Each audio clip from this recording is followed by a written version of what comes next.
I'm Matt Liston. I'm a filmmaker and sports activist. And I'm here to talk about a very special film that I worked on and a very special human being that I got to work with. I'm going to start off by telling you a little bit about myself.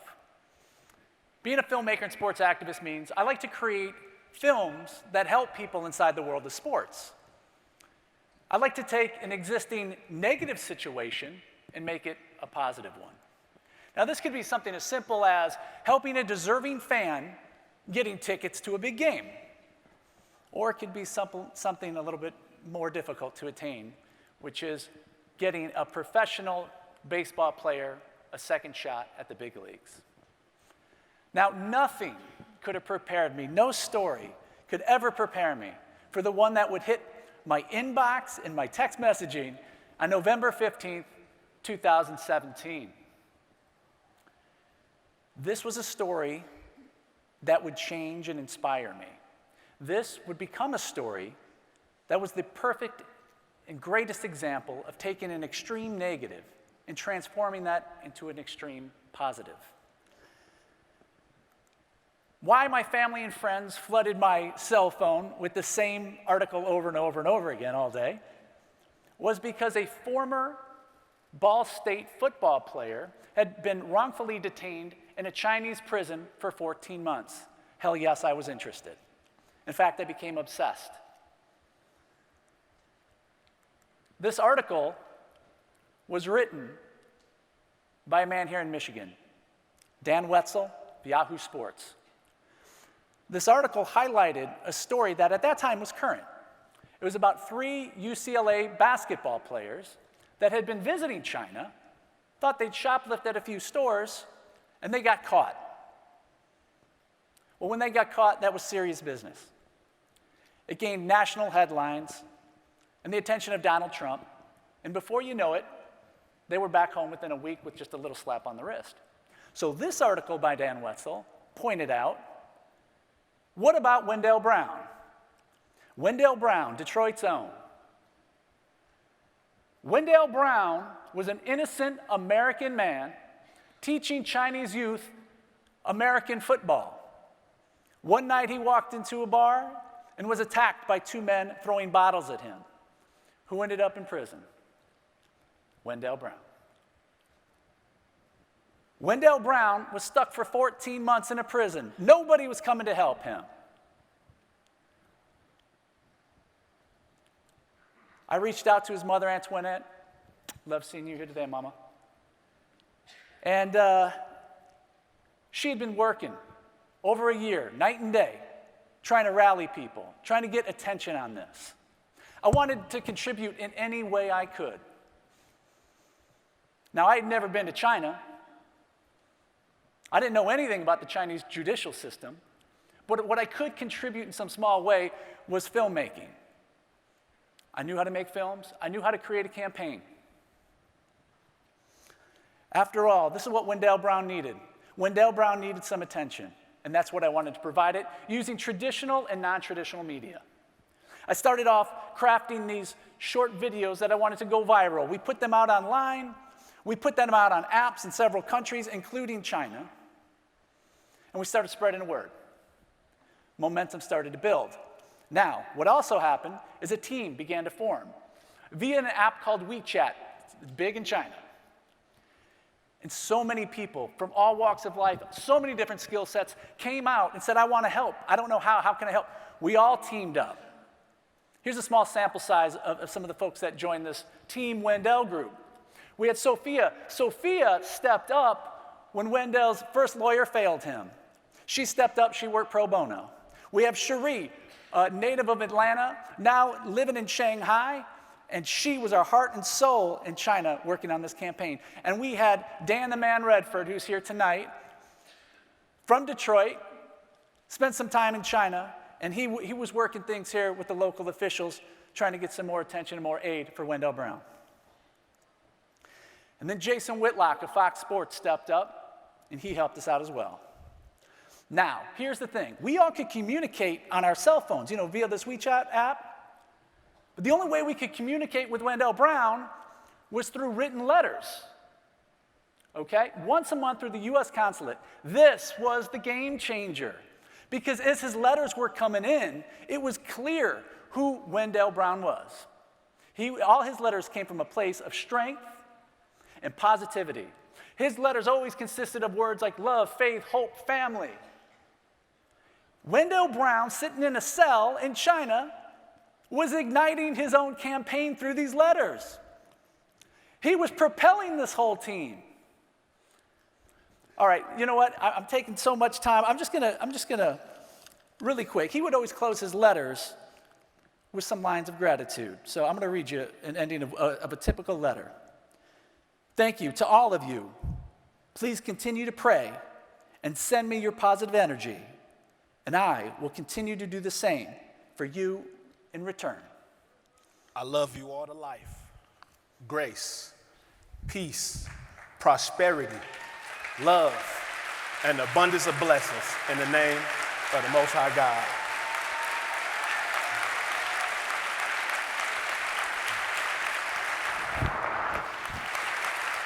Wendell Brown, ladies and gentlemen, Detroit's own. Thank you. I wrote those words while isolated in a foreign country. Though I had done no wrong, I was forbidden to have contact with my family, my friends, and the outside world in general. There was no toilet, no food, no other English-speaking people, nothing. But there was a choice. I had a choice. I could be negative and allow my situation to control my thoughts and my feelings,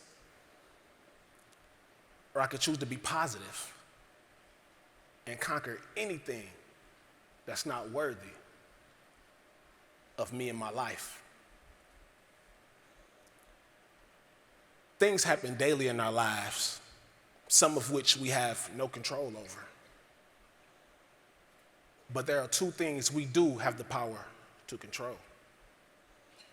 The first is how we approach each day. And the second is our outlook on life. Now, it was letters and artwork such as these being exchanged between my family, my friends, and myself. And they all contain Bible verses, words of encouragement, even jokes. They were just a complete exchange of positive energy. And it was these exchanges that mentally, emotionally, spiritually lifted me up. They carried me. And in return, I physically carried them. Like literally every day I had the same hoodie on and the front pocket's full of letters and pictures, the hood is full of letters and pictures. Like I didn't take it off because being in that environment, which is not the safest environment in the world, but being in that environment, your things of importance, you want to keep as close as you possibly can. So I always kept them on my person. But it was during these times that I made my mind up. I decided that I would not allow negativity nor darkness live within me. I read, I wrote, I prayed, I meditated, all on positive thoughts and things that made me happy.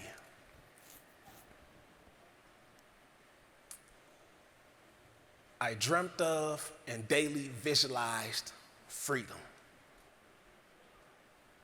I visualized the things I desire to and will accomplish. I visualized the person that I desire to and will be. I decided that I would use every moment to grow into that person.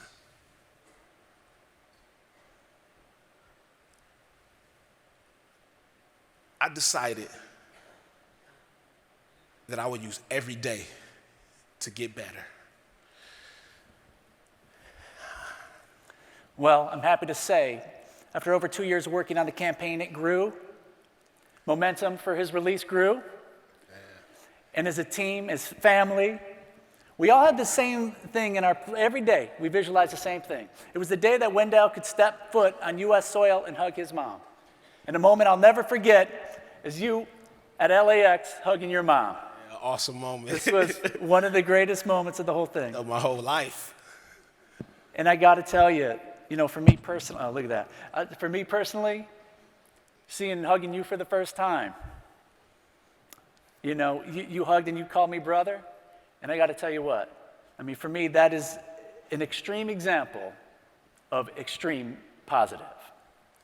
And things, thank you. And hardships will be present. Things won't always go as planned. And there is indeed pain in the unknown. But you don't have to be defeated. That's a choice. So choose peace, choose positivity, choose prosperity, choose love, choose light, choose life. Choose the life you want. Choose the life you desire. Everything I envisioned, hugging my family members, laughing and traveling the world with my friends,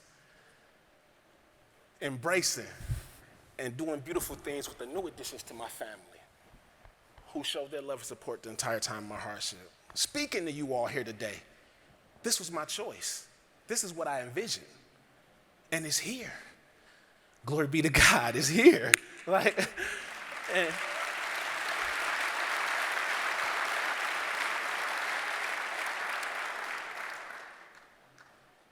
A wise man once told me that our mind is the strongest muscle that we have. And we, with our minds, have the power to turn extreme negatives into extreme positives. All you have to do is make your mind up. And with God, you can do all things. So be positive, be great, be blessed. Thank you.